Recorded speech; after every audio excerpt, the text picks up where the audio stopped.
আমি চিনি, ও ও আমার ফ্রেন্ড 23 বছর ধরে।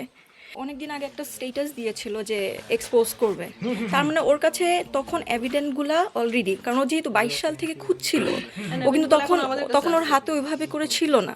দ্যাটস ওয়াই ও কোনো স্টেপ নিতে পারে নাই, কারণ স্টেপ নিলে আপনারা সবাই, এটা আমরা সবাই জানি যে বাংলাদেশের সব প্রেক্ষাপটে একটা মেয়ের উপরেই দোষ আসতো।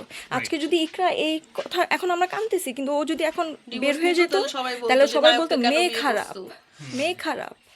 এটা কিন্তু সবাই বলতো। আর ইকরা সবসময় কিন্তু আমি চিনি, ও আমার ফ্রেন্ড 23 বছর ধরে। আমরা একসাথে স্কুল থেকে বড়, মানে স্কুল থেকে বড় হয়েছি, মানে প্রত্যেকটা সময় আমরা একসাথে ছিলাম। ওর খারাপ দিক ভালো দিক সব কিন্তু কিন্তু আমরাই একসাথেই ছিলাম।